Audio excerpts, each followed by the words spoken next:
kita semua. Para tamu yang saya hormati, banyak sekali orang terhormat di sini, jadi saya juga bisa menyebut satu persatu.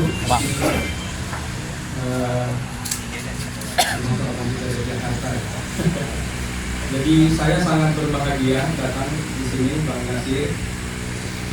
Ini memang kunjungan pertama saya sejak terpilih sebagai Ketua Umum Pusat pada 27 September dini hari. Jadi memang kongres berlangsung sampai tanggal 26, tapi saya terpilih tanggal 27 pukul 02 pagi karena dua putaran COVID ini.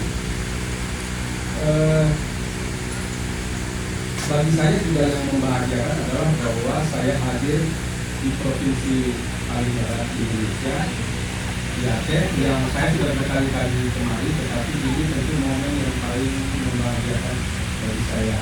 Jadi ketika Bang Nasir mengatakan akan ada acara, saya langsung mengatakan siap.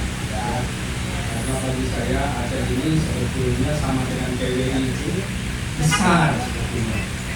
Cuma barangkali entah berbagai hal kegiatan PWI Provinsi Aceh ini agak-agak menurun ya, dalam beberapa tahun terakhir, dan nanti bersama-sama PWI Pusat yang ingin bangkit kembali, maka saya kira PWI Aceh juga akan kembali bangkit. Jadi PWI Aceh juga akan menjadi tempat uji kompetensi pertama yang akan dibiayai oleh PWI Pusat bersama Bank BNI. Insya Allah itu akan diadakan pada tanggal 20-an November. Jadi Bapak Ibu sekalian, secara simbolis kami akan melakukan 4 uji kompetensi gratis. Itu mulai dari Aceh, kemudian Papua Selatan, Provinsi DOB ya, di Merauke. Kemudian kami juga akan melakukan di Sulawesi Utara dan Nusa Tenggara Timur. Jadi kita ingin memberikan gambaran yang utuh bahwa PWI perhatian itu pada seluruh Indonesia, tapi dimulai dari ujung barat sampai timur, utara sampai selatan. Jadi tadi sudah disinggung oleh Bang Nasir bahwa fokus utama PWI sekarang adalah pendidikan dan pendidikan. Jadi kami akan memperbaharui komitmen untuk meningkatkan kompetensi, meningkatkan wawasan, khususnya wawasan kebangsaan, dan juga kesejahteraan dari sisi kemampuan untuk beradaptasi dengan perkembangan zaman, teknologi, informasi, dan komunikasi yang saat ini sedang melanda dunia, termasuk di antara Indonesia.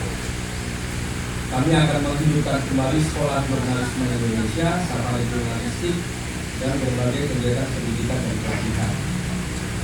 Kemudian kami juga saat ini kami sudah berkirim surat audiensi dengan Presiden, tapi itu mendapat jawaban waktunya karena turbulensi politik yang lagi hot nih sekarang Pak. Jadi ya barangkali nanti 2 minggu ke depan baru dapat jawaban, karena memang kami ingin menyampaikan beberapa gagasan dan kami juga ingin mendengar cerita-cerita langsung dari Presiden mengenai perkembangan politik tanah air. Bapak Ibu sekalian, jadi ada satu hal yang menjadi target kami di dalam kepengurusan kali ini, yaitu mengangkat kembali harkat dan martabat PWI. Jadi saya mengatakan bahwa PWI harus kembali ke hitahnya, yaitu pada saat PWI didirikan pada tahun 1946 pada tanggal 9 Februari dalam Kongres di Solo. Di dalam Kongres tersebut, pada waktu itu meskipun Indonesia sudah menyatakan kemerdekaan, Belanda dengan menumpang pasukan sekutu itu menjajah kembali Indonesia. Jadi di Jawa, Kongres diadakan di Solo, itu di suatu gedung pertemuan milik Mangkunegara. Nah, pada waktu Kongres itu ada 200 peserta, 120 diantaranya wartawan, dan mereka banyak berjuang. Jadi saya membaca dari Koran Merdeka tanggal 11 Februari 1946, ini juga Koran Kedaulatan Rakyat. Dalam acara itu diantaranya pembicaranya Tan Malaka yang bagi kita itu hanya sebuah nama. Ternyata dia itu memberi pengarahan itu dengan gayanya dari atas. Dia dulu berdiri di atas meja selama 2 jam. Sampai akhirnya sidang di stop untuk makan siang, saking lamanya dia pidato. Ada lagi Bung Tomo, ada lagi Amir Saripudin, ya. Ada lagi Menteri Penerangan kita waktu itu. Jadi kongres itu betul-betul suasananya bukan suasana kongres wartawan, tapi sebuah pernyataan ideologi kebangsaan. Oleh karena itu, keputusan nomor 1 kongres itu adalah wartawan Indonesia ikut menjaga kedaulatan negara. Kita tidak bicara mengenai jurnalisme, tidak bicara mengenai susahnya kertas yang waktu itu karena zaman penjajahan untuk mesin cetak, untuk bikin koran, tapi kita bicara mengenai wartawan ikut menjaga kedaulatan negara yang sedang dalam upaya penjajahan kembali. Nah, inilah yang sebetulnya kami kemarin setelah kongres, kami dalam rapat saya mengatakan PWI harus kembali ke kitahnya. Apalagi dalam kondisi sekarang, kalau PWI hanya mengurusi urusan politik, ya, urusan internal, maka kita ini seperti melanggar apa yang telah digariskan oleh para pendahulu kita. Jadi artinya apa? PWI akan terlibat di dalam seluruh persoalan bangsa. Apa yang sekarang menjadi persoalan bangsa? Nah, ini mau pilpres, mau pileg, ini tentu kita harus mengatakan bahwa PWI khususnya atau wartawan harus memikirkan keutuhan bangsa dulu, baru yang lain-lain. Jadi saya mengatakan dibikin berita juga sampai ada yang salah sangka.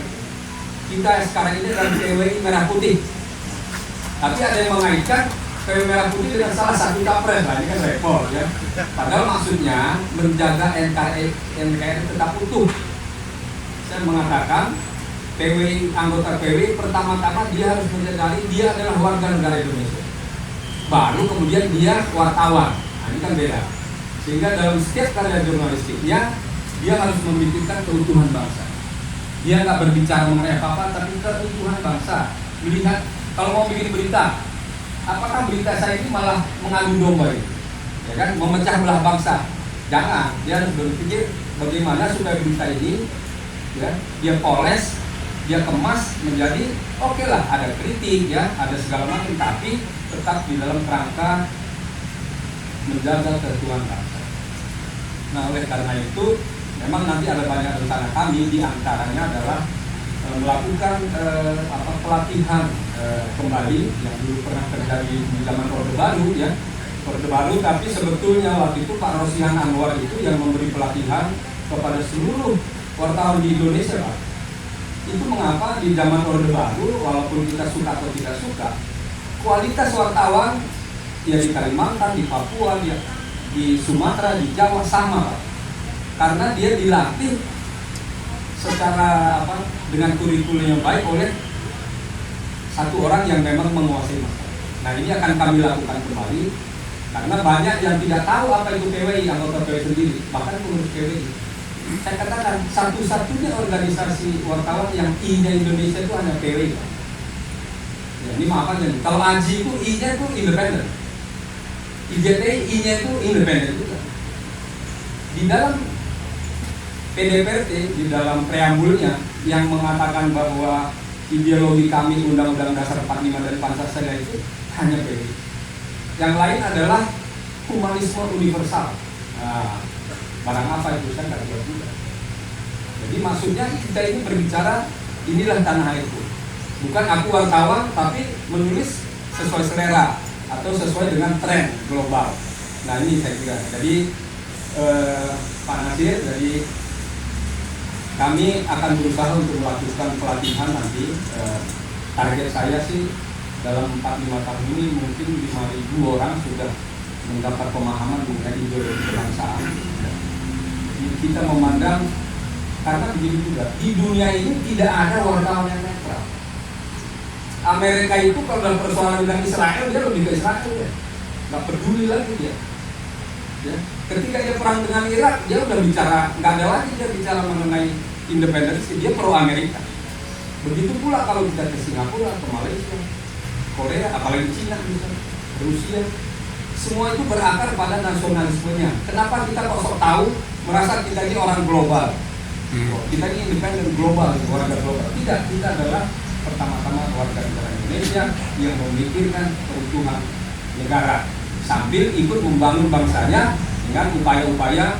Ya artinya kan karya jurnalistik PW itu seharusnya itu kan memberi wawasan, ya, memberi edukasi kepada masyarakat, mengingatkan penguasa, mengingatkan pemilik kekuasaan untuk ini loh, kalau dia keliru kita ingatkan, tidak ada maksud kita untuk merusak, tapi kita memberi solusi dan jalan keluar, paling tidak gagasan. Karena sebetulnya PW ini adalah kumpulan orang wartawan yang dari sisi intelektual paling tinggi. Jadi ya kesanalah kita kembali ke kita. Nah, mudah-mudahan upaya kami ini, saya sudah berbicara dengan beberapa orang, terakhir dengan Menteri ATR BPN, kami dalam rangka sertifikasi ini karena banyak sekali aset PWI di seluruh Indonesia. Kalau di jumlah Pak, mungkin jumlahnya itu triliunan. Di Kalsel ada yang semula 300 juta, nilainya sekarang udah 10 triliun. Nah ini gedung ini kalau ditaksir di jalan seperti ini saya nggak tahu. Saya kira mungkin udah bisa 25 sampai 50 juta. Nah ini semua nanti disertifikasi, jelas pemiliknya adalah PWI. Nah nanti bisa, bukan maksudnya digadaikan ke bank, bukan. Tapi bisa menjadi modal kita untuk melakukan kegiatan. Nah, gitu. Selama ini belum ada sertifikat, nggak bisa diapa-apain. Nah ini, jadi kayak di Medan itu 2000 meter. Di Jawa Tengah begitu, di Jawa Barat begitu. Semua rata-rata kalau yang dulu pembelian Orde Baru itu selalu di pusat kota. Nah, tetapi terakhir di Sulsel hilang Pak.